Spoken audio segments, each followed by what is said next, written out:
안녕하세요 armies. இன்னைக்கு நாம டேங்கோட எஃப்எஃப்னா when your mafia husband tortures you because you rejected him அதோட episode 3 தான் பார்க்க போகிறோம். ஸோ ப்ரீவியஸ் எபிசோட்ஸ் பார்க்கலனா போய் பார்த்துட்டு வந்துடுங்க. சரி வாங்க நம்ம டைரெக்டாக இந்த வீடியோக்குள்ளே போயிடலாம். அதுக்கு முன்னாடி மறக்காமல் லைக் பண்ணிட்டு சப்ஸ்கிரைப் பண்ணிட்டு பாருங்கள். ஸ்டார்டிங் சீன்லேயே டியாங் அவர் தள்ளி விட்டுருப்பார்ல அந்த குருவி, அதில் கூட 2 முட்டை இருந்துச்சு, அதோட நெஸ்ட்டோட அப்படியே கீழே தள்ளி விட்டுருப்பார்ல. ஸோ அது எல்லாத்தையும் பக்குவமாக கையில் வச்சிட்ருக்காரு. வேறு யார்? ஜிமின் தான் கையில் அந்த குருவியோட வச்சு அப்படியே அந்த குருவியை கொஞ்சிட்ருக்காரு. அது பக்கத்தில் அதோட 2 குஞ்சுங்களும் முட்டைக்குள்ளே பத்திரமா இருக்குது. ஜிமின் தான் எப்படியோ அதை காப்பாற்றி கூப்பிட்டு வந்து இப்போ அவர் வீட்டில் வச்சு கொஞ்சிட்ருக்காரு. வலிக்குது, கொஞ்சம் பொறுமையா அப்படின்ட்டு ஜிமின் திரும்பி அங்கே அவர் கைக்கு மருந்து போட்டுட்ருக்க அந்த டாக்டர்கிட்ட சொல்கிறாரு. என்ன ஜிமின், நீ எப்போ பார்த்தாலும் இப்படி அடிபட்டு வந்துடுற, வாரத்துக்கு 2 தடவையாச்சும் இந்த மாதிரி ஆகிடுது. அப்படி நீங்கள்லாம் என்ன தான் வேலை பார்க்குறீங்க? இத்தனை வருஷமாக நான் கேட்டிருக்கேன், ஒரு தடவை கூட நீ ஆன்சர் பண்ணதில்லை. இப்பயாச்சும் தயவு செஞ்சு எனக்கு சொல்ல. அதை தெரிஞ்சுக்கிட்டு நீங்கள் என்ன டாக்டர் பண்ண போகிறீங்க? இல்லை, இத்தனை வருஷமாக நான் பார்க்குறேன், இவ்வளோ பெருசாக அடி வாங்கிட்டு வர, அப்படி என்ன தான் வேலை பார்க்குறேன் நான் தெரிஞ்சுக்க வேண்டாமா? அது தெரிஞ்சிக்காமல் இருக்கிறது தான் டாக்டர் உங்களுக்கு நல்லது அப்படின்ட்டு ஜிமின் சொல்லிட்டு இருக்கும் போதே கரெக்டாக அவரோட ஃபோன் ரிங் ஆகுது. பார்த்தீங்களா, என்னோட உயிர் நண்பன் தான் கால் பண்ணியிருப்பான் அப்படின்ட்டு ஜிமின் எடுத்து பார்த்தா கரெக்டாக டேயாங் தான் கால் பண்ணியிருக்காரு. சொல்லலை? நீனும் அவனும் சேர்ந்துக்கிட்டு அப்படி என்னதான் வேலை பார்க்குறீங்களோ. அவன் ரொம்ப டெரராக இருக்கான், அவனை பார்த்தாலே கொஞ்சம் திகிலாக தான் இருக்குது. நீ பார்த்தா இப்படி காமெடி பீஸாக இருக்க. என்ன ஃப்ரெண்ட்ஷிப்போ அப்படின்ற மாதிரி அவங்க மறுபடியும் மருந்து போட ஆரம்பிச்சிட்டாங்க. கொஞ்சம் பொறுமையா, ஓகே அப்படின்ட்டு அவங்களும் சிரிச்சுக்கிட்டே கொஞ்சம் பொறுமையாக ஜிமினுக்கு மருந்து போட்டு விட்டுட்ருக்காங்க. என்கிட்ட ஜிமின் கால் அட்டன் பண்ணி காதில் வச்சு, ஹலோ, என்ன ஜிமின், என்னாச்சு, மருந்து போட்டுக்கிட்டியா? அதான் நடந்துட்டுருக்கு. நீ உனக்கு என்னப்பா, உனக்கு ஒய்ஃபே ஒரு நர்ஸாக வந்திருக்காங்க. ஸோ உனக்கு ஒரு நர்ஸு மருந்து போட்டு விட்டுட்ருக்க போகிறாங்க. ஆனால் நான் அப்படியா? ஏதோ ஒரு ஆன்ட்டி வந்து என் கைக்கு மருந்தெல்லாம் போட்டுட்ருக்கு அப்படின்ட்டு சைடு கண்ணில் அந்த டாக்டரை பார்த்துட்டே ஜிமின் சொல்கிறாரு. அப்போ அவங்க அப்படியே அடிக்கிறாங்க. என்னாச்சு ஜிமின்? ஒன்றும் இல்லை அப்படின்ட்டு ஜிமின் சொல்லிகிட்ருக்காரு. என்கிட்டே அவங்க அப்படியே திரும்பி அவங்கள தான் பார்க்குறாரு. நீங்கள் தான் அவர் கைக்கெல்லாம் மருந்து போட்டு விட்டுட்ருக்கீங்க, அதுவும் பெருசாக காயப்பட்டிருக்கா. நீங்கள் பார்த்து நிதானமாக ஊதி அதுக்கப்புறம் மருந்து போட்டுட்ருக்கீங்க. ஸோ அவ்வளோ கேர்ஃபுல்லாக அவருக்கு வலிக்கக்கூடாதுன்ற மாதிரி நீங்கள் மருந்து போட்டு கேர் பண்ணிகிட்ருக்கீங்க. ஸோ அதை பார்த்துட்டே இருக்கார் அவர். ஹலோ டயாங், என்ன கால் பண்ணிட்டு ஒன்றுமே பேசாமல் இருக்க? இதுக்கு மட்டும் நீ கால் பண்ணியிருக்க மாட்டியே? நீ கெஸ் பண்ணது கரெக்டு தான். அது எப்படி நம்மளோட பிளான் எப்படி அவங்களுக்கு தெரிஞ்சிருக்கோம்? இதெல்லாத்தையும் சீக்ரெட்டாக தானே வச்சுட்ருந்தோம். அந்த டவுட் எனக்குமே இருக்கு டயாங். நான் அது யாருன்னு இப்போ கண்டுபிடிச்சிட்டு தான் இருக்கேன். கூடிய சீக்கிரம் தெரிஞ்சிடும். கூடிய சீக்கிரம் என்ன, இன்றைக்கி நைட்டுக்குள்ளேயே தெரிஞ்சிடும். அதுக்கப்புறம் அவனை ஒரு வழி ஆக்காமல் விட மாட்டேன். ஆமாம், நம்ம கூட்டத்துக்குள்ளே இருக்க அந்த கருப்பாடு யாருன்னு நீ கண்டுபிடிச்சே ஆகணும். நான் பார்த்துக்கிறேன், நீ ஒன்றும் வரி பண்ணிக்காத. நீ உன்னோட ஒய்ஃபோட ஜாலியாரு என்ன டேய். அப்போ ஜிமின் அப்படியே பாயின்னு சொல்லிட்டு காலை கட் பண்ணிட்டாரு. அதுக்கப்புறம் இங்கிட்டு தியாங் மறுபடியும் திரும்பி அவங்கள தான் பார்க்குறாரு. நீங்கள் இப்போது அவர் கழுத்தில் லைட்டாக அடிபட்டிருக்கு. ஸோ அதனால் நீங்கள் அப்படியே அவர்கிட்ட வந்து அவர் கழுத்தில் மருந்து போட்டுட்ருக்கீங்க. அப்போ அவர் உங்கள் ஃபேஸையை தான் விடாமல் பார்த்துட்ருக்காரு. ஆனால் நீங்கள் அதை கவனிக்காமல் அவரோட காயத்துக்கு தான் பக்குவமாக மருந்து போட்டுட்ருக்கீங்க. அப்போ நீங்களும் மருந்து போட்டுட்டு அவர் காயத்துலேயே ஊதுறீங்க. அப்போ அவர் அப்படியே ஒரு தடவை ஐஸை க்ளோஸ் பண்ணிட்டு ஓப்பன் பண்ணுறாரு. அப்போ தான் நீங்கள் நிம்மதி அங்கேயே பார்க்குறீங்க. அவர் இப்போது உங்களை ஒரு மாதிரி லுக்கில் பார்த்துட்ருக்க உங்களுக்கு ஒரு மாதிரி பயமாயிடுச்சு. ஸோ நீங்கள், நான் காயத்துக்கெல்லாம் மருந்து போட்டுட்டேன், வேறு எங்கேயாச்சும் காயம் இருக்கா அப்படின்ட்டு பாவமாக பார்த்து கேட்குறீங்க. அவர் இருக்கு. எங்கே? இந்தோ அப்படின்ட்டு அவரோட ஹார்ட்டை காமிக்கிறாரு. என்ன, அங்கேயும் அடிபட்டிருக்கா அப்படின்ட்டு நீங்கள் அவர் ஷர்ட்டை தான் ஓப்பன் பண்ண போகிறீங்க.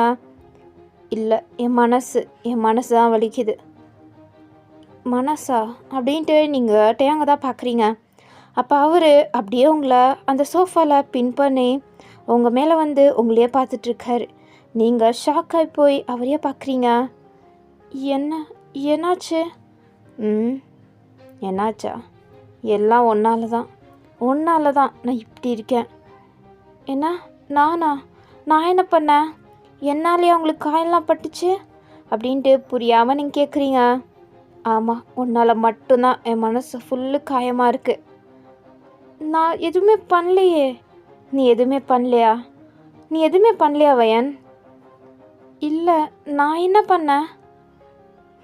உனக்கு அந்த நாள் ஞாபகம் இல்லையா? Jan 21st. இப்போ நீங்கள் அப்படியே அன்றைக்கி என்ன நடந்துச்சுன்னு ஞாபகப்படுத்திக்கிட்டே அவரை பாவம் போல் கண்ணெல்லாம் கலங்கி போய் பார்க்குறீங்க. என்னென்னா அன்னைக்கு தான் டேயாங் உங்ககிட்ட ப்ரொப்போஸ் பண்ணியிருப்பார். ஆனால் நீங்கள் தான் ரிஜெக்ட் பண்ணியிருப்பீங்க. அந்த நாள் தான் அது. உனக்கு அந்த நாள் ஞாபகம் இல்லையா?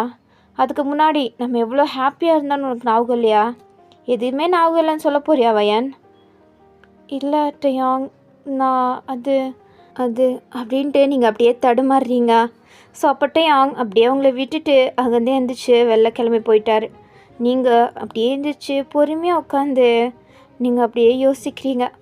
உங்களோட லவ் ஸ்டோரி எப்படி ஸ்டார்ட் ஆச்சுன்னு இப்போ தான் காமிக்கிறாங்க. ஸோ அப்படியே 10 years பேக் நீங்கள் 2 பேரும் ஹை ஸ்கூல் தான் படிச்சுட்டு இருந்திருப்பீங்க. அப்போது டேயாங்கோட ஃபேஸ் இவ்வளோ கோல்டெல்லாம் இல்லை, ரொம்ப சைல்டிஷாக ரொம்ப ஹாப்பியான ஒரு ஃபேஸாக தான் இருந்துச்சு. அப்போ அவர் வயன் இங்கே வாடி அப்படின்ட்டு உங்களை தான் கூப்பிட்ருப்பாரு. நீங்களும் இதோ வந்துட்டேன் அப்படின்ட்டு ஓடி வந்துட்டுருப்பீங்க. அப்போது அவர்கிட்ட வரும்போது அப்படியே கால் தடுமாற நீங்கள் அப்படியே கீழே விழுக்க போயிட்டீங்க. அவரும் உங்களை பிடிக்க வந்து 2 பேரும் கீழே விழுந்து உருண்டு கொஞ்சம் தூரம் போய் விழுந்திருப்பீங்க. அப்புறம் ஐயோ எல்லாம் ஒன்றால தாண்டி, நீ பிடிக்கிறன்ற பேரில் நீயும் சேர்ந்து உருண்டு வந்தால் நான் என்ன பண்ண முடியும் அப்படின்ட்டு 2 பேரும் க்யூட்டாக சண்டை போட்டுட்டு அதுக்கப்புறம் 2 பேருமே சிரிச்சிருப்பீங்க. ஸோ அதுக்கப்புறம் வா நம்மளோட பிடி கிளாஸ் ஸ்டார்ட் ஆகிட போகுது அப்படின்ட்டு 2 பேரும் அங்கேருந்து எழுந்திரிச்சு அப்படியே கையை பிடிச்சிட்டு சிரிச்சிட்டே ஓடிருப்பீங்க. அப்போது உங்கள் மனசுக்குள்ளே எந்த கஷ்டமும் இல்லை, எந்த பாரமுமே கிடையாது. ஒருத்தருக்கு நீங்கள் அவ்வளோ சப்போர்ட்டிவாக இருப்பீங்க. அவ்வளோ ஹாப்பியான ஒரு திக்கான ஃப்ரெண்ட்ஷிப் தான் அப்போ இருந்திருக்கும். ஆனால் அதில் ஒரு லவ்வுமே ஃபார்ம் ஆகிட்டு தான் இருந்திருக்கும். ஆனால் அவங்க 2 பேருக்கும் அது லவ்னு புரிஞ்சுக்கிற வயசு கிடையாது. ஸோ அப்படியே தான் 2 பேரும் எங்கே போனாலும் ஒட்டுக்கவே போகிறது, ஒட்டுக்கவே சாப்பிட்றது, ஒருத்தர் பிளேட்லேருந்து இன்னொருத்தங்க எடுத்து சாப்பிட்றது அப்படின்ற மாதிரி 2 பேரும் ஷேர்னா அவ்வளோ அப்படியே ஒட்டி பிறந்தவங்க மாதிரி தான் 2 பேருமே நடந்துகிட்டு இருந்திருப்பீங்க. அப்போ ஜிமினுமே தான் இருப்பார். ஆனால் ஜிமின் உங்கள் 2 பேரை விட பெரியவர். ஸோ அதனால் அவர் இன்னும் கொஞ்சம் பெரிய கிளாஸாக படிச்சுட்டு இருந்திருப்பார். ஸோ அவ்வளோவா உங்களுக்கும் ஜிமினுக்கும் பழக்கம்லாம் கிடையாது. பட் உங்களுக்கு தெரியும் அவர் தான் ஜிமின் வந்துட்டு டேயாங்கோட ஸ்டெப் பிரதர் மாதிரி அப்படின்ற மாதிரி எல்லாமே உங்களுக்கு தெரியும். ஸோ அதுக்கப்புறம் நீங்கள் டீனேஜ் ஆக தான் உங்களுக்கு புரிய வந்திருக்கும் நம்மளுக்குள்ளே லவ் இருக்குது அப்படின்ற மாதிரி. ஆனால் ஒருத்தரை பார்த்துக்கிற விதத்துலேயே அது நல்லாவே புரிஞ்சுக்க முடியும். ஆனால் அதை எக்ஸ்ப்ரெஸ் பண்ணுறது எப்படின்ட்டு தெரியாமல் தான் 2 பேரும் மூடி மடிச்சிட்டு இருந்திருப்பீங்க. அதுக்கப்புறம் போக 2 பேரும் பேசிக்கிறதே ஒரு மாதிரி ஆயிடுச்சு. ஏன்னா மனசுக்குள்ளே லவ் வச்சுக்கிட்டு கொஞ்சம் ஓப்பனாக பேசுறது கொஞ்சம் ஒரு மாதிரி தானே இருக்கும். ஸோ அதனால் கொஞ்சம் நீங்கள் பேசிக்கிறதே விட்டுட்டீங்க. ஸோ ஆனால் நீங்கள் ஒரு ஃபியூ டேஸாக சுத்தமாக டேயாங்கிட்ட பேசுகிறதே இல்லை. டேயாங் பேசுந்தா கூட நீங்கள் அவாய்ட் பண்ணிட்டு போயிட்டுருக்கீங்க. ஸோ டேயாங் அவருக்கும் தெரியும் உங்களுக்கு அவர் மேலே லவ் இருக்குன்னு. ஸோ லவ்வை வச்சுக்கிட்டு நான் இன்னும் ப்ரொப்போஸ் பண்ணாமல் இருக்கேன் தான் அவள் இப்படி பண்ணுறாளோ அப்படின்ட்டு அவரும் வேணாம் இதுக்கு மேலே பொறுத்துட்ருக்கக்கூடாது, வயன்கிட்ட நம்ம லவ்வை சொல்லிடணும் அப்படின்ட்டு டேயாங் தான் எல்லா டெக்கரேஷனும் பண்ணியிருப்பார். ஜிம்னோட ஹெல்ப் மூலமாக தான் எல்லாமே பண்ணியிருப்பார் உங்களுக்கு ப்ரொப்போஸ் பண்ணுறதுக்காண்டி. ஸோ அதனால் அவர் ஃப்ரெண்ட் சர்க்கிளை வச்சு உங்களை கூப்பிட்டு வர சொல்லாமல் அவர் உங்களுக்கு தெரிஞ்ச உங்களுக்கு கொஞ்சம் க்ளோஸாக ஃப்ரெண்ட்ஸ் இருப்பாங்களே, ஸோ அவங்க மூலியமாக உங்களை அந்த ப்ரொப்போசல் நடக்க வேண்டிய பிளேஸுக்கு கூப்பிட்டு வராரு. அப்போது அங்கே எல்லாமே நார்மலாக தான் இருக்குது. ஸோ அதனால் உங்கள் ஃப்ரெண்ட்ஸுமே கூப்பிட்டு வராங்க. நீங்கள் என்னன்ற மாதிரி கேட்டாலும் ஒரு நிமிஷம் வயன் கொஞ்சம் சீரியஸான மேட்டர் அப்படின்ட்டு ரொம்ப சீரியஸாக இருக்கிற மாதிரி பேசி உங்களை கூப்பிட்டு வந்துட்டாங்க. ஸோ அதுக்கப்புறம் வயன் ஒரு நிமிஷம் அப்படின்ட்டு உங்கள் ஃப்ரெண்டு உங்களை அங்கேயே விட்டுட்டு ஓடி போயிட்டா. நீங்கள் என்னடி அப்படின்ட்டு திரும்பி பார்க்குறீங்க. அப்போ அப்படியே லைட்ஸ் ஆன் ஆகுது, ஒரு மாதிரி பிரகாசமாக இருக்கா. நீங்கள் அப்படியே திரும்பி பார்க்குறீங்க, அங்கே ஃபுல்லு லைட் செட்டிங். உங்கள் முன்னாடி நீல் டவுன் பண்ணி டேயாங் தான் புக்கையோடையும் ஒரு ரிங்கோடையும் நின்றுட்டுருக்காரு. நீங்கள் டேயாங் வயன் நம்ம 2 பேருக்கும் ஒருத்தர் பிடிச்சிருக்குன்னு நம்மளுக்கு தெரியும். ஸோ இதனால் இதுக்கு மேலே வெயிட் பண்ண எனக்கு விருப்பம் இல்லை. அதனால் நீ என்னை லவ் பண்ணுறியா வயன் அப்படின்ட்டு ரொம்ப உருக்கமாக ஒரு மாதிரி ரொம்ப எக்ஸ்ப்ரெஸ் பண்ணி மெல்ட்டிங்காக தான் அவங்களுக்கு ப்ரப்போஸ் பண்ணுறாரு. அப்போ உங்கள் கண்ணெல்லாம் கலங்குது. டேயாங்குமே ரொம்ப எதிர்பார்ப்போட வெயிட் பண்ணிகிட்ருக்காரு. நீங்கள் சாரி டேயாங் என்னால் முடியாது அப்படின்ட்டு அங்கேருந்து அப்படியே ஓடி போயிட்டீங்க. டேயாங்க்கு அது ஏற்றுக்கொள்ளவே முடியல. ஒரு மாதிரி அங்கேயே தான் உட்காந்துட்டு இருக்காரு. டே டேயாங் எந்திரி, அவள் ரிஜெக்ட் பண்ணிட்டு போயிட்டா அப்படின்ட்டு ஜிமின்னு சொல்கிறாரு. இல்லை, அவ சும்மா தான் சொல்லிட்டு போகிறா, அவளுக்கு என்ன பிடிச்சிருக்கு, அவன்கிட்ட போய் சொல்லிட்டு இருக்கா அப்படின்ட்டு டேயாங்கெல்லாம் ஏற்றுக்க முடியல. அவர் உங்கள் பின்னாடியே தான் ஓடி வராரு. பட் நீங்கள் அதுக்குள்ளாட்டியும் ஒரு ஆட்டோ பிடிச்சி அங்கேருந்து கிளம்பிட்டீங்க. அதுதான் லாஸ்ட் உங்களை பார்த்தது. அதுக்கப்புறம் உங்களை பார்க்கவே இல்லை. நீங்களும் எங்கே போனீங்கன்னே தெரியாது. ஸோ அதுக்கப்புறத்துலேருந்து தான் அவர் ரொம்ப டிப்ரெஸ் ஆகிருப்பார். ஸ்கூல் வர்றதுமே ஸ்டாப் பண்ணிட்டு ரொம்ப மனசு கஷ்டத்தில் தான் இருந்திருப்பார். அவரால் நீங்கள் அப்படி பண்ணிட்டு போவீங்கன்னு அவரால் நம்ப முடியல. அப்போது அவர் கையில் உங்களோட பிரேஸ்லெட் தான் இருந்திருக்கும். அதை தான் பார்த்து யோசிக்கிறாரு. இதை நீங்கள் 2 பேரும் லவ் பண்ணுறத உணர்ந்த பிறகு நீங்கள் தான் நம்ம 2 பேரும் இதை போட்டுக்கலாம் அப்படின்ட்டு அது கப்பல் பிரேஸ்லெட்டுன்னு தெரிஞ்சுமே நீங்கள் வாங்கி கொடுத்துருப்பீங்க. டேயாங்க்கு என்ன தெரியவா போகுது அப்படின்ட்டு அதில் ரொம்ப வெக்கப்பட்டு அவர் கையில் நீங்கள் தான் ஆசையாக போட்டு விட்ருப்பீங்க. டேயாங்க்குமே அது தெரியும் அது கப்பல் பிரேஸ்லெட் தான் அப்படின்ட்டு. ஸோ 2 பேரும் ஒரு மாதிரி சொல்லிக்காமலேயே 2 பேரும் அந்த பிரேஸ்லெட்டை போட்டுட்டு இருந்திருப்பீங்க. ஸோ அந்த பிரேஸ்லெட்டை தான் டேயாங் உங்களோட வீட்டில் பார்த்துருந்து அதை பார்த்து தான் நீங்களுமே ஸ்டார்டிங்கில் ஃபீல் பண்ணிட்டு இருந்திருப்பீங்க. இப்போது அதை நினச்சி தான் அவர் அந்த பிரேஸ்லெட்டை தூக்கி அப்படியே விசாரிச்சிருப்பார். இருந்தாலுமே இல்லை, அது வயன் கொடுத்தது, அது என்னோடது அப்படின்ட்டு மறுபடியும் அதை கஷ்டப்பட்டு தேடி அவர் கையிலே மறுபடியும் போட்டுட்டு இருந்திருப்பார். அதுக்கப்புறம் இந்த 10 வருஷமாகவே அவர் கையிலேருந்து அதை கலட்டவே இல்லை. அவர் கையில் தான் இப்போ வரையுமே இருக்குது. டேயாங்கோட மனசில் இருக்க கோவமே இதுதான். லவ் பண்ணுற மாதிரி இதெல்லாமே பண்ணா, அதுக்கப்புறம் நான் வேணான்னு சொல்லிட்டு எங்கே போனானே தெரியல அப்படின்ட்டு தான் அவங்க மேலே அவ்வளோ கோவமாக இருந்திருப்பார். அந்த பிரேஸ்லெட்டை பார்க்கும் போதெல்லாம் நீங்களும் டேயாங்கும் ஒன்றா சுற்றினதான் ஞாபகம் வரும். அதுக்கப்புறம் நீங்கள் ரிஜெக்ட் பண்ணதும் அவர் மனசுக்குள்ளே ஒரு மாதிரி உங்கள் மேலே ரொம்ப கோவமாக தான் இருந்துச்சு. ஏன்னா உங்கள் மேலே அவ்வளோ லவ் வச்சுருந்தார். நீங்கள் ஒரே நிமிஷத்தில் வேணான்ற மாதிரி தூக்கி போட்டு போன மாதிரி அவருக்கு ஒரு மாதிரி இருக்குது. ஸோ அதெல்லாம் நினச்சி பார்த்துட்ருக்காரு டேயாங். இதெல்லாமே டேயாங் பக்கத்துலேருந்து பார்த்துட்ருக்க ஒரு ஸ்டோரி தான். ஸோ இப்போது அதே நேரத்தில் இங்கிட்டு நீங்கள் இப்போ தான் ஆக்சுவலாக என்ன நடந்துச்சு அப்படின்ட்டுமே யோசிச்சு பார்க்குறீங்க. டேயாங் நினச்ச மாதிரி உங்கள் மனசுலையுமே அந்த லவ் இருந்துச்சு. அதனால தான் நீங்கள் ஆசையாக அந்த பிரேஸ்லெட்டை கண்டுபிடிச்சி டேயாங்க்கும் நீங்களுமே போட்டுட்டு இருந்திருப்பீங்க. ஆனால் நீங்கள் ரிஜெக்ட் பண்ணதுக்கு ஒரு பெரிய காரணம் இருக்குது. அது வேறு யாரும் கிடையாது, டேயாங்கோட அம்மா தான். ஆமாம், டேயாங்கோட அம்மா தான் இது எல்லாத்துக்குமே காரணம். நீங்களும் டேயாங்கோ லவ் பண்ணிட்டு இருந்திருப்பீங்கல்ல, அதுவும் சொல்லிக்காமல் லவ் பண்ணிட்டு இருந்திருப்பீங்க. அப்போ யாரோ ஒருத்தங்க டேயாங்க்கு பாடி கார்டாக இருந்துகிட்டே இருந்திருப்பாங்க. ஸோ அவங்க தான் இந்த மாதிரி அப்படின்ட்டு போய் டேயாங்கோட அம்மா கிட்ட போட்டு கொடுத்துட்டு இருந்திருப்பாங்க. அதுக்கு பக்கத்தில் டேயாங்கோட அப்பாவுமே இருந்திருப்பார். ஆனால் அவர் எதுவுமே பேசியிருக்க மாட்டார். அப்போது எவ்வளோ தைரியம் இருக்கும். அவள் என்ன காசு படம் எதுவுமே இல்லை, ஒரு சீப்பான ஃபேமிலியிலேருந்து வந்துட்டு டேயாங்கே வலிச்சு போகலான்னு பார்க்குறாளா? அதுவும் இந்த வயசுலேயே. இருக்கட்டும், அவளை நான் மீட் பண்ணோம் அப்படின்ட்டு அவங்க ஆர்டர் கொடுத்துருப்பாங்க. ஸோ அதனால்தான் அதுக்கு அடுத்த நாள் உங்களுக்குமே இந்த இன்ஃபர்மேஷன் வந்திருக்கும். அதுவும் நீங்கள் டேயாங்கிட்ட சொல்லக்கூடாது, தனியாக தான் வரணுன்ற மாதிரியும் சொல்லியிருப்பாங்க. ஸோ அதனால் நீங்களுமே ஆர்வத்தோடு தான் டேயாங்கோட அம்மாவை பார்க்குறதுக்காண்டி போயிருந்திருப்பீங்க. அதுவும் அவ்வளோ பெரிய வீட்டுக்குள்ளே போகிறீங்க. உங்களுக்கு அதுக்குள்ளே போகும்போதே கொஞ்சம் பயமாக தான் இருக்குது. அதே நேரத்தில் டேயாங்கோட அம்மாவை பார்க்க போகிறோன்னு கொஞ்சம் ஹாப்பியாகவுமே இருக்குது. அவங்க முன்னாடியே நல்லபடியாக நடந்துக்கணும் அப்படின்ட்டு உங்களுக்கு ரொம்ப ஹாப்பியாக தான் இருந்திருக்கும். ஸோ நீங்களுமே உள்ளே போயிருப்பீங்க. அவ்வளோ கெத்தாக அவங்க அங்கே சோஃபா மேலே உட்காந்துருப்பாங்க. அதுக்கு பக்கத்தில் டேயாங்கோட அப்பாவுமே உட்காந்துருப்பாரு. நீங்கள் போனோன்னே வணக்கம் ஆண்டி, வணக்கம் அங்கிள் அப்படின்ட்டு ரொம்ப ஸ்வீட்டாக தான் பேசுவீங்க. பட் அவங்க என்ன அங்கிள் ஆண்டியா ஒன்னியா சி உன்னெல்லாம் இங்கே வர வச்சேன் பார்த்தியா, என்ன சொல்லணும். இங்கே பாரு, அங்கிள் ஆண்டியெல்லாம் கிடையாது, மேடம் சார்ன்னு மட்டும்தான் கூப்பிடணும், புரிஞ்சுதா அப்படின்ட்டு அவங்க வாய்ஸ்லேயே அவ்வளோ கம்பீரமாக இருந்திருக்கும். ஸோ நீங்கள் ஒரு ஜர்க்காயிட்டு ஓகே மேடம். ஆமாம், நீ என் பையனை லவ் பண்ணுறியாமே? ஆமாம், நான் அவனை லவ் பண்ணுறேன். ஓ, ஆனால் நான் இன்னும் அவர்கிட்ட சொல்லலை. சொல்கிறதுக்கு வேற உனக்கு அவ்வளோ தைரியம் இருக்கா என்ன? நீ ஃபர்ஸ்ட் ஆஃப் ஆல் அவன் மேலே ஆசைப்பட்டதே தப்பு. இதில் அவன்கிட்ட போய் ப்ரொப்போஸ் பண்ணலான்னு வேறு என்கிட்ட சொல்லிகிட்ருக்கியா? அப்போ நீங்கள் அப்படியே ஷாக் ஆகிட்டு அவங்கள பார்க்குறீங்க. ஆண்டி, நான் அவரை உண்மையாக லவ் பண்ணுறேன். டேயாங்கும் தான் என்னைய உண்மையாக லவ் பண்ணுறான். ப்ளீஸ், நான் அவனை லவ் பண்ணுறேன். நாங்கள் இப்பயே லவ் பண்ணி ஒன்று சேரணும்லாம் இல்லை.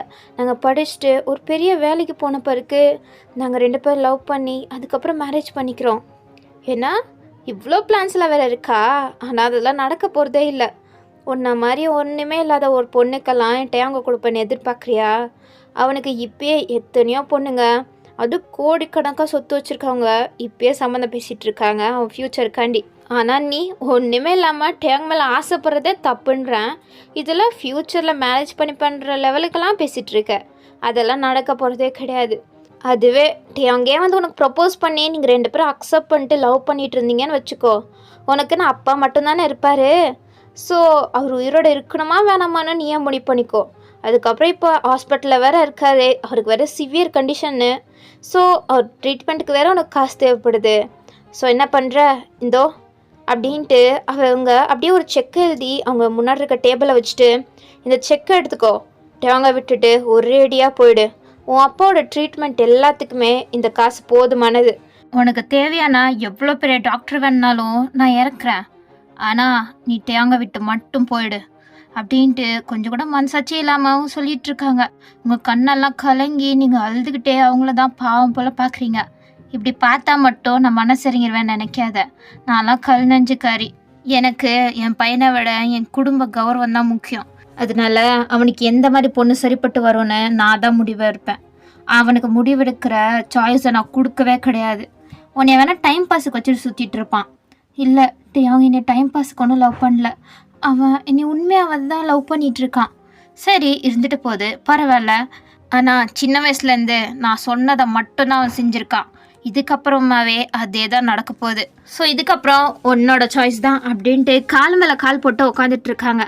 அவங்களோட அப்பாவுக்கு இதெல்லாம் ஒரு மாதிரி தான் இருக்குது. ஆனால் அவரோட ஒய்ஃபை எதிர்த்து ஒரு வார்த்தை கூட பேச மாட்டார். ஸோ அதனால் அமைதியாக இது எல்லாத்தையுமே பார்த்துக்கிட்டு தான் இருக்கார். உங்களுக்கு ஹெல்ப் பண்ணணுன்னு கூட தோணுது, பட் என்ன பண்ணுறது, ஏன்னா எல்லாமே அவங்களோட அம்மா கையில் தான் இருக்குது, அவர் கையில் ஒன்றுமே கிடையாது.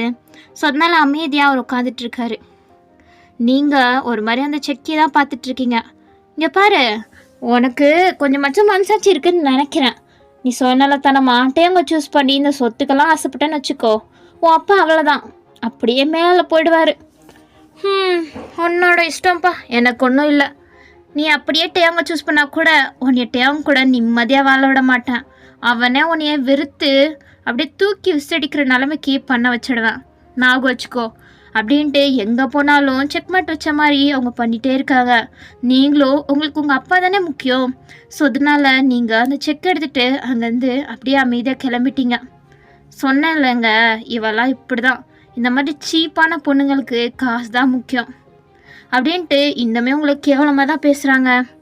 ஸோ அதுக்கப்புறம் தான் உங்கள்கிட்டையும் கூப்பிட்டு போய் ப்ரப்போஸ் பண்ணது, நீங்களும் அழுதுகிட்டே வேணான்னு சொல்லிட்டு தூரமாக ஓடி வந்திருப்பீங்க. அதுக்கப்புறம் நீங்கள் டேங்க தான் திரும்பி பார்க்குறீங்க. அவருக்கு ஒரு மாதிரி நீங்கள் வேணான்னு சொல்கிறத ஏற்றுக்க முடியாமல் அப்படியே இருந்திருப்பார்ல ஸ்டாச்சு மாதிரி. அதெல்லாம் பார்த்து நீங்கள் ரொம்ப கதறி கதறி அழுதுருப்பீங்க. அதுக்கப்புறம் தான் டேங்க எழுந்திரிச்சு உங்களை துரத்திட்டு வந்திருப்பாரு. நீங்களும் அவர் கண்ணிலே படக்கூடாது அப்படின்ட்டு நீங்கள் அங்கேருந்து ஆட்டோ பிடிச்சி கிளம்பிட்டீங்க. அதுக்கப்புறம் இங்கே இருந்தால் டேங் எப்படி இருந்தாலும் கண்டுபிடிச்சி வந்துடுவான் அப்படின்ட்டு தான் நீங்கள் உங்கள் அப்பாவையும் கூட்டிகிட்டு வேறு இடத்துக்கு கிளம்பி போயிருந்துருப்பீங்க. ஸோ அதுக்கப்புறம் தான் நீங்களும் டேங்கும் மீட்டே ஆயிருந்திருக்க மாட்டீங்க. டேங் உங்களை தேடாத இடமே கிடையாது. உங்கள் ஃப்ரெண்ட்ஸுங்களுக்கெல்லாம் கால் பண்ணி பேசியிருக்காரு, எங்கன்னு பைத்தியக்காரத்தனமாக தேடி இருப்பார். அது எல்லாத்தையுமே நீங்கள் தூரத்தில் நின்று பார்த்துட்டு தான் இருந்திருப்பீங்க. உங்கள் ஃப்ரெண்ட்ஸுமே உங்களுக்கெல்லாம் கால் பண்ணி சொல்லியிருப்பாங்க, ஏண்டி வயன் நீ டேங் கிட்ட சொல்லியிருக்கலாம்ல. என்ன சொல்லியிருக்கலாம், அவன் மேலே எனக்கு லவ் இல்லைன்ற, நீ என்ன பொய் சொல்லாத வயன், உனக்கு அவன் மேலே லவ் இருந்துச்சு எனக்கு தெரியும், சும்மா உளறிட்டு இருக்காத அப்படின்ட்டு நீங்கள் அதுக்கப்புறம் உங்கள் ஃப்ரெண்ட்ஸ் நம்பர் எல்லாத்தையுமே பிளாக்ல போட்டிருப்பீங்க. யாராலையுமே அவங்கள காண்டாக்டும் பண்ணியிருக்க முடியாது. ஸோ அது எல்லாத்தையும் நினச்சி இப்பவுமே நீங்கள் ரொம்ப கதறி கதறி அழுதுட்ருக்கீங்க. இப்போ கூட உங்களால் டேங் கிட்ட உண்மையை சொல்ல முடியும். ஆனால் உண்மையை சொல்லி டேங் உங்களை தான் தப்பாக நினச்சா, ஏன்னா நீங்கள் காசுக்காண்டி தானே டேங்கோட லவ்வே வேணான்னு சொல்லிட்டு போனீங்க. ஸோ அதனால் உங்களை இன்னமும் கேவலமாக நினைப்பாரோ அப்படின்ட்டு ஒரு பக்கம். அதே நேரத்தில் இன்னொரு சைடு டேங்க்கும் டேங்கோட அம்மாவுக்குமே சண்டை வர வாய்ப்பு இருக்குது. ஸோ அதனால தான் நீங்கள் பயந்துக்கிட்டு எதுவுமே சொல்லாமல் இருக்கீங்க. சொல்லியிருந்தீங்கன்னா இனி யாரும் டேங் உங்களை லவ் பண்ணிட்டு இருந்திருப்பாரு வெறுக்காமல். ஆனால் நீங்கள் தான் இது எல்லாத்தையும் யோசிச்சுக்கிட்டு எதுவுமே சொல்லாமல் இருக்கீங்க. ஸோ நீங்கள் அப்படியே அழுதுகிட்டே அப்படியே சோஃபாலே படுத்துட்டு அப்படியே தூங்க ஆரம்பிச்சிட்டிங்க. ஸோ அப்படியே தான் கொஞ்ச நேரம் அப்படியே டைம் ஸ்கிப் ஆகுது. டேங் இப்போ தான் மறுபடியுமே அவர் ரூம்குள்ளே வராரு. ஃபுல்லி இருட்டாக தான் இருக்குது. ஸோ அவரே ஃபர்ஸ்ட் ஆஃப் ஆல் தள்ளாட்டிகிட்டே தான் வந்துட்டுருக்காரு. ஏன்னா அவர் செம்மையாக குடிச்சிட்ருக்காரு. ஸோ ஜிமின் தான் சேஃபாக வந்து வீட்லேயுமே விட்டுட்டு போனது. எப்போவுமே டேங்கோட ரூமுக்கு வந்து சேஃபாக படுக்க வச்சுட்டு தான் ஜிமின் போவார். ஆனால் அவருக்கு இம்பார்ட்டண்ட்டாக வேலை இருக்குது. அதுவும் இல்லாமல் நீங்கள் வீட்டில் இருக்கீங்கள, ஸோ நீங்கள் டேங்க பார்த்துப்பீங்க அப்படின்ட்டு தான் அப்படியே விட்டு போனார். ஆனால் எங்கிட்ட தள்ளாடிட்டு உள்ளே வந்து அவர் உங்களை தான் பார்க்குறாரு. நீங்கள் சோஃபாலே அழுத மாதிரியே அப்படியே தூங்கிட்டு இருக்கீங்க. ஆனால் நீங்கள் அழுதிங்க அப்படின்ற மாதிரிலாம் டேங்க் ஒன்றும் தெரியல. வந்தவர் என்ன நினச்சாரோ தெரில, அவங்கள அப்படியே தூக்கிட்டு தள்ளாடிட்டே பெட்டில் போய் தொப்புன்னு போடுறாரு. அதுக்கப்புறம் நீங்கள் அப்போ தான் கரெக்டாக கண் முழிக்கிறீங்க. ஒரு மாதிரி நீங்கள் டொப்புன்னு விழுந்திருப்பீங்கள்ல, ஸோ அதனால தான் தூக்கம் கழிச்சு நீங்கள் அப்படியே எந்திரிச்சு பார்க்குறீங்க. இருட்டில் உங்களுக்கு ஒன்றுமே சரியாக தெரியல. அதுக்கப்புறம் தான் தெரியுது அங்கே இருக்கிற டியாங் தான் அப்படின்ட்டு. ஸோ நீங்கள் டியாங் அப்படின்ட்டு எந்திரிக்க போகிறீங்க. அப்போ அவர் டக்குன்னு அவர் ட்ரெஸ் எல்லாத்தையுமே கழட்ட ஆரம்பிச்சிட்டாரு. அவங்களுக்கு ஒன்றுமே புரியல. டியாங் என்னாச்சு, இப்போ எதுக்கு ட்ரெஸ் கழட்டுறீங்க அப்படின்ட்டு நீங்கள் கேட்டுகிட்டே இருக்க. அப்போ அவர் ஃபுல்லாகவே கழட்டிட்டு அப்படியே தொப்புன்னு உங்கள் மேலே விழுவுறாரு. நீங்கள் ஷாக் ஆகிட்டு அவரை தான் பார்க்குறீங்க. அப்போ அவர் ஒரு முடிவில் தான் வந்திருக்காரு போல். அவரும் அதுக்கப்புறம் உங்கள் ட்ரெஸ் எல்லாம் கழட்டுறதுக்கு ட்ரை பண்ணிகிட்ருக்காரு. நீங்கள் ஷாக் ஆகிட்டு அவரை தடுத்துட்ருக்கீங்க. அப்போ அவர் உங்கள் 2 கையுமே மேலே பின் பண்ணிட்டு ஒரே கையில் உங்கள் மேலே இருக்க எல்லா ட்ரெஸ்ஸுமே கழட்டிட்டாரு. உங்களுக்கு அழுகழுகியாக வந்துட்டுருக்கு. கெஞ்சிட்ருக்கீங்க, டேயாங் வேணாம் ப்ளீஸ் வேணாம் அப்படின்ட்டு. ஆனால் அவருக்கு அதெல்லாம் காதலியே விழுவலை. உங்களோட ட்ரெஸ்ஸும் அப்படியே கீழே விழுவுது. ஸோ அப்படியே அந்த சீன் கட் ஆகுது. நெக்ஸ்ட் டே மார்னிங் நீங்கள் அப்படியே பால்கனியில் அந்த ஊஞ்சல் மாதிரி இருக்க இடத்துல நீங்கள் அப்படியே உட்காந்துட்டு வெளில தான் பார்த்துட்ருக்கீங்க, ரொம்ப டீப்பாக யோசிச்சுக்கிட்டு. அப்போது கரெக்டாக டேயாங் அப்போ தான் முழிக்கிறாரு. முழிச்சு பார்த்தா அவர் ட்ரெஸ்ஸே இல்லாமல் இல்லையா படுத்துட்ருக்காரு.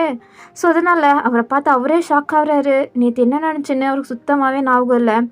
ஜிமின் வந்து இங்கே விட்டான், அதுக்கப்புறம் அப்படின்ட்டு யோசிச்சு பார்க்க உங்களோட ட்ரெஸ்ஸை ரிமூவ் பண்ண ட்ரை பண்ணது அதெல்லாம் ஞாபகம் வருது. அதுக்கப்புறம் என்ன நடந்துச்சுன்னா டேயாங்க்கு ஞாபகமே வரல. ஸோ அவர் எந்திரிச்சு ஃபஸ்ட் நீங்கள் எங்கே அப்படின்ட்டு தான் தேடுறாரு. பக்கத்தில் நீங்கள் இல்லை. ஸோ அதனால் பொறுமையாக எந்திரிச்சு அவர் ட்ரெஸ் எல்லாம் போட்டுக்கிட்டு அப்படியே தேடி பார்க்குறாரு. பார்த்தா நீங்கள் பால்கனியில் தான் ஒரு மாதிரி யோசிச்சுக்கிட்டே உட்காந்துட்ருக்கீங்க. ஸோ அவரும் அப்படின்ட்டு சொல்லிக்கிட்டே வராரு. உங்களுக்கும் தெரியுது அது டேயாங் தானே. இருந்தாலும் நீங்கள் எதுவுமே கண்டுக்காமல் அமைதியாக இருக்கீங்க. நீங்கள் அமைதியாக இருக்கிறதே அவருக்கு ஒரு மாதிரி தான் இருக்குது. எப்போவுமே நம்ம வந்தால் பயந்து எந்திரிச்சு நிற்பா. இப்போ என்னன்னா இப்படி இருக்கா? ஒருவேளை அதெல்லாம் நடந்திருக்குமோ? டேயாங் நீ இப்படிப்பட்ட ஒரு பையனா? ஒரு பொண்ணோட பர்மிஷனாக இல்லாமல் அவளை நீ எடுத்துக்கிட்டியா அப்படின்ட்டு 1008 மைண்டுக்குள்ளே ஓடிட்டுருக்கு. இருந்தாலும் அவரோட கெத்தை விட்டு கொடுக்கக்கூடாது. அதே நேரத்தில் அவங்கக்கிட்ட கேட்டு என்ன நடந்துச்சுன்னு தெரிஞ்சுக்கணும் அப்படின்ட்டுமே ஆர்வம் இருக்குது. ஸோ அதனால் அவர் அப்படியே பால்கனியே நின்றுட்டுருக்காரு. இதுக்கு மேலே சரண்டர் தான் ஒன்றும் இல்லை, அவர்கிட்ட டைரெக்டாகவே கேட்டுடலாம் அப்படின்ட்டு உங்கள் பக்கம் திரும்பி வயன். அப்போ நீங்கள் பொறுமையாக திரும்பி அவர் தான் பார்க்குறீங்க. நேற்று என்ன நடந்துச்சு? அப்போ நீங்கள் அப்படியே எந்திரிச்சு அவர்கிட்ட தான் வரீங்க. என்ன இப்போ எதுக்கு என்கிட்ட வர? அப்போது நீங்கள் அவர்கிட்ட போயிட்டு அவர் ஃபேஸையே உத்து பார்த்துட்ருக்கீங்க. உன்கிட்ட தான் கேட்டேன், நேற்று என்ன நடந்துச்சு, ஏன் உங்களுக்கு தெரியாதா என்ன? அப்போ டேயாங்க்கு இன்னும் இறங்கி போய் கேட்க சுத்தமாக விருப்பம் இல்லை. ஸோ அதனால் ஒன்றும் தேவையில்ல, நேற்று என்ன நடந்தாலும் பரவாயில்ல, நீ என்னோடய ஒய்ஃப் தானே, உங்ககிட்ட எல்லா உரிமையும் என்கிட்ட இருக்குது. என்ன நடந்திருந்தாலுமே அதுக்கு நான் உன்கிட்ட சாரி கேட்பேன்லாம் நினச்சி பார்க்காத அப்படின்ட்டு ஒரு மாதிரி சொல்லிவிட்டு அவர் உங்களே தான் கோவமாக பார்த்துட்ருக்காரு. அப்போ நீங்கள் என்ன நினச்சிங்களோ அவரோட காலரை பிடிச்சி இழுத்து அவர் அப்படியே கிஸ் பண்ணிட்டீங்க. அவர் இப்போ ஷாக் ஆகிட்டு அப்படியே உங்களை தான் பார்த்துட்ருக்காரு. உங்களை தள்ளி விட ட்ரை பண்ணுறாரு. பட் நீங்கள் ரொம்ப இறுக்கமாக பிடிச்சி அவர் கிஸ் பண்ணிகிட்ருக்கீங்க. கொஞ்சம் நேரத்துக்கு அப்புறம் உங்களுக்குமே மூச்சு விட ஒரு மாதிரி கஷ்டமாக இருக்க டேயாங்குமே உங்களை தள்ளி நிற்க வைக்கிறாரு. ஏய் என்ன பண்ணிகிட்ருக்க? நீங்கள் தானே சொன்னீங்க நான் உங்களோட ஒய்ஃபுன்னு. அப்போ இதுக்கு கூடமா எனக்கு உரிமை இல்லை? இங்கே பாரு, எனக்கு மட்டும்தான் இதெல்லாம் பண்ணுறதுக்கு உரிமை இருக்குது. உனக்கு நான் ஒன்றும் எந்த ரைட்ஸுமே கொடுக்கல, புரிஞ்சுதா? உன்னோட லிமிட்டில் இரு அப்படின்ட்டு ஒரு மாதிரி கோவமாக சொல்லிவிட்டு அவர் அப்படியே வாஷ்ரூம்குள்ளே போயிட்டாரு. நீங்கள் போகிற டேயாங்கே தான் ஒரு மாதிரி சிரித்த மாதிரியே பார்த்துட்ருக்கீங்க. அப்போ தான் அதுக்கப்புறம் என்ன நடந்துச்சு அப்படின்ட்டு யோசிச்சு பார்க்குறீங்க. டேயாங் தான் வந்து உங்கள் ட்ரெஸ் எல்லாம் கழட்டிட்டு இருந்திருப்பார்ல. அப்போ நீங்கள் ஷாக் ஆகிட்டு டேயாங் என்ன பண்ணுறீங்க அப்படின்ட்டு அவரை தடுக்க ட்ரை பண்ணியிருப்பீங்க. ஆனால் அவர் ஃபுல்லாக குடிச்சிட்ருக்காரு அப்படின்ட்டு புரியுது. டேயாங் இப்போ நீங்கள் சுயநலத்திலே இல்லை, நீங்கள் ட்ரிங்க் பண்ணியிருக்கீங்க. ஸோ அதனால் கொஞ்சம் புரிஞ்சுக்கோங்க அப்படின்ட்டு நீங்கள் தடுக்க ட்ரை பண்ணியிருப்பீங்க. ஆனால் டேயாங் கேட்காம உங்கள் ட்ரெஸ் எல்லாத்தையுமே கழட்டியிருப்பாரு.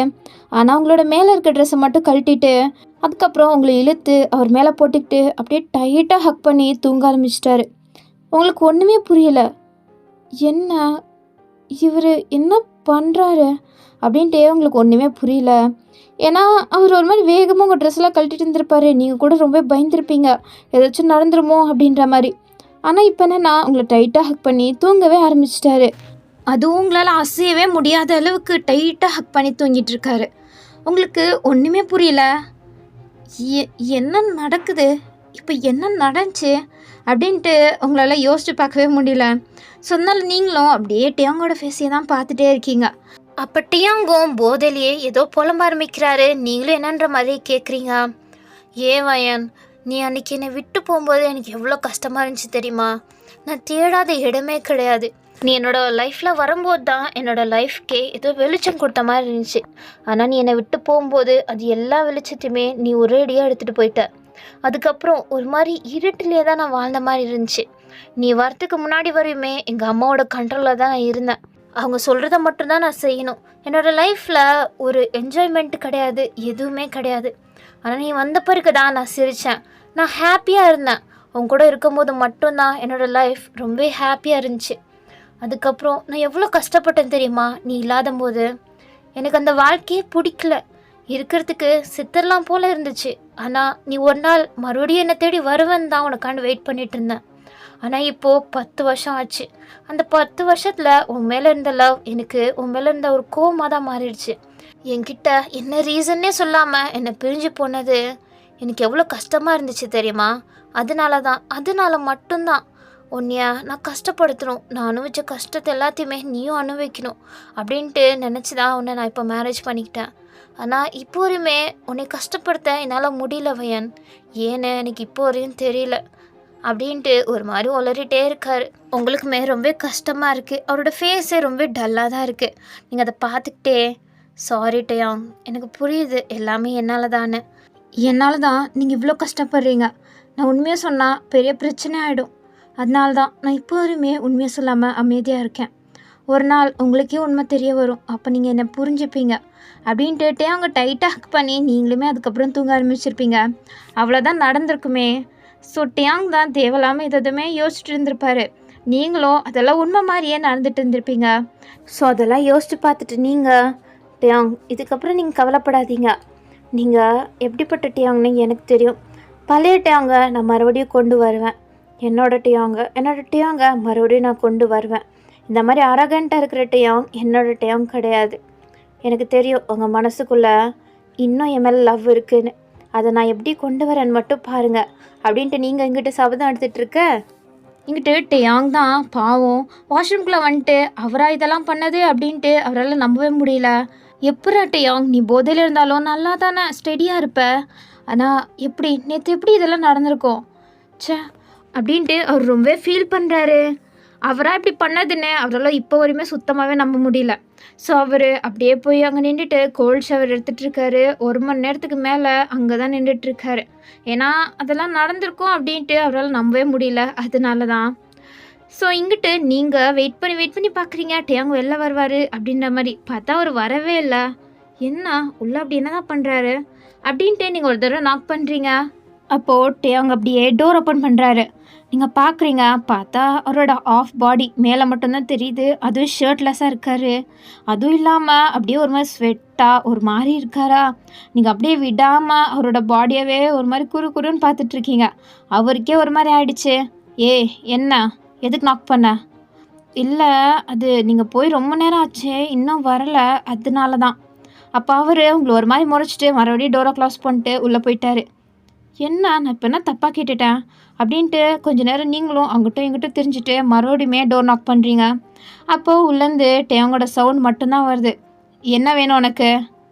இல்லை, அது ஜிமின் அண்ணா கீழே உங்களுக்காண்டி வெயிட் பண்ணுறாரு.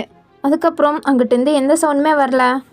என்ன ஜிமின் அண்ணா வெயிட் பண்ணுறாருன்னு சொல்லியுமே வரக்கானோ அப்படின்ட்டு நீங்கள் பார்த்துட்ருக்கும் போதே டியாங் வராரு. ஆனால் நீங்கள் எதிர்பார்த்த மாதிரி வரல. அவர் உள்ளேயே ஒரு மாதிரி நார்மலான ட்ரெஸ் வேர் பண்ணிட்டு தான் வராரு. என்ன அப்படின்ற மாதிரி நீங்கள் ஒரு மாதிரி ஏமாந்து போன மாதிரி தான் பார்க்குறீங்க. அப்போ அவர் உங்களை பார்த்துட்டு ரொம்பலாம் ஆசைப்படாத அப்படின்ட்டு அவரோட ட்ரெஸ்ஸிங் ரூம்குள்ளே போயிட்டாரு. தெரிஞ்சிருச்சா அப்படின்ற மாதிரி நீங்களுமே ஒரு மாதிரி வெக்கப்பட்டுட்டு அங்கேயே நின்றுட்டுருக்கீங்க. அப்பட்டையே அங்கே அவரோட கோட் சூட்டெல்லாம் மாட்டிக்கிட்டு வெளில வராரு. நீ என்ன இங்கே நின்றுட்டுருக்க? இல்லை, அது ஒன்றா நம்ம 2 பேருக்கு போகலான் தான். அப்பட்டையும் அவங்க மறுபடியும் உங்களை முறைச்சிட்டு அவர் பாட்டில் டோர் ஓப்பன் பண்ணி கீழே போகிறாரு. நீங்கள் அவரை ஃபாலோ பண்ணிக்கிட்டே அவர் கூடயே போகிறீங்க. அவர் கீழே போயிட்டு பார்த்தா அங்கே ஜிமினை காணோம். ஸோ அவர் திரும்பி ஜிமின் எங்க? அது ஜிமின் அண்ணாவா? அவர் இந்தோ வரேன்னு சொன்னார். நீங்கள் வாங்கலை சாப்பிட்லாம் அப்படின்ட்டு நீங்கள் சொல்லிட்டு நீங்கள் போய் டைனிங் டேபிள் உட்காடுறீங்க.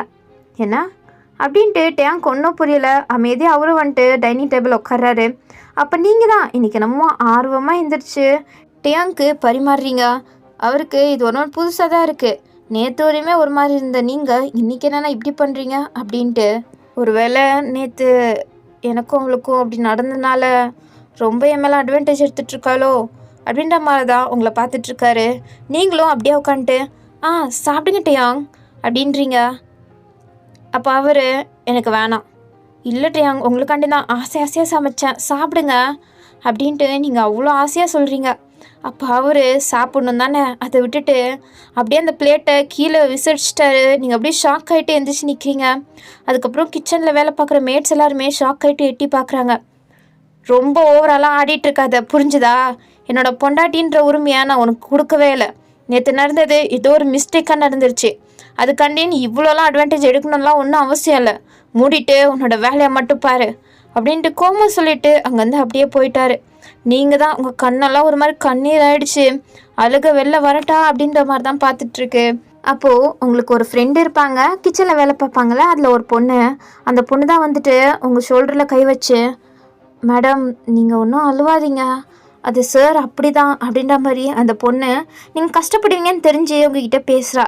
அப்போ நீங்கள் அப்படியே கண்ணால் தொடச்சிட்டு, ஏன்னா நான் அழுவுறேனா, நான் எதுக்கு அழுவ போகிறேன், அவர் அப்படி தான் எனக்கு தெரியுமே, விடு அதெல்லாம் ஒரு பெரிய விஷயமே கிடையாது, நான் சாப்பிட போகிறேன்ப்பா, எனக்கு செம்மையாக பசிக்குது அப்படின்ட்டு கஷ்டமே படாத மாதிரி நீங்கள் அப்படியே உட்காந்து பிளேட்டில் போட்டு சாப்பிட ஆரம்பிச்சிட்டிங்க. அப்புறம் நீங்களும் வாங்க வந்து உட்காந்து சாப்பிடுங்க. இல்லை நாங்களாம் சாப்பிடக்கூடாது, பரவாயில்ல ஒரு பிரச்சனையும் இல்லை, அவர் தான் போயிட்டார்ல, வாங்க வாங்க அப்படின்ட்டு எல்லா மேட்ஸுமே உட்கார வச்சு நீங்கள் சமைச்ச சாப்பாடை தான் அவங்க எல்லாருமே போட்டு சாப்பிட்டுட்ருக்காங்க. நல்லா இருக்குமா, தேங்க்யூ அப்படின்ட்டு நீங்கள் சிரித்த மாதிரியே சொல்கிறீங்க. ஆனால் உங்களோட சாப்பாடை 2 வாய் கூட உங்களால் முழுசாக சாப்பிட முடியல. நீங்கள் போதும் எனக்கு, நீங்களாம் சாப்பிடுங்க அப்படின்ட்டு எந்திரிச்சு நீங்கள் அப்படியே ரூம்குள்ளே அழுதுகிட்டே ஓடிட்டீங்க. அவங்களுக்கும் தெரியும்ல நீங்கள் கஷ்டப்படுறீங்க அப்படின்ட்டு.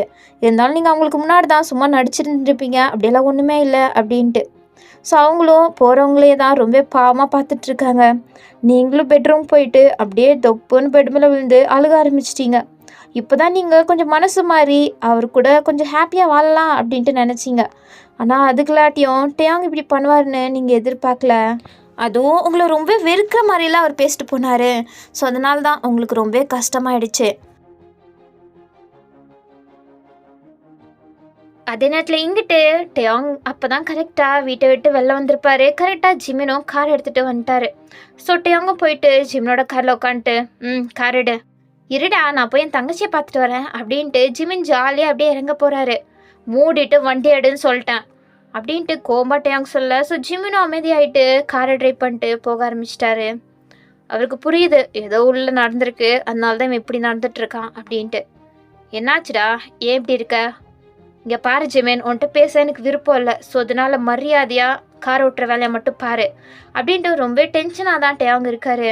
அதை பார்க்குற ஜிமினுக்கு ஒருவேளை இவன் வயனை எதாச்சும் கஷ்டப்படுத்திருப்பானோ, நேற்று வேற ரொம்ப குடிச்சிருந்தான், அதுவும் இது வரையும் குடிக்காத லெவலுக்கு அவ்வளோ குடிச்சிட்டு இருந்தான்.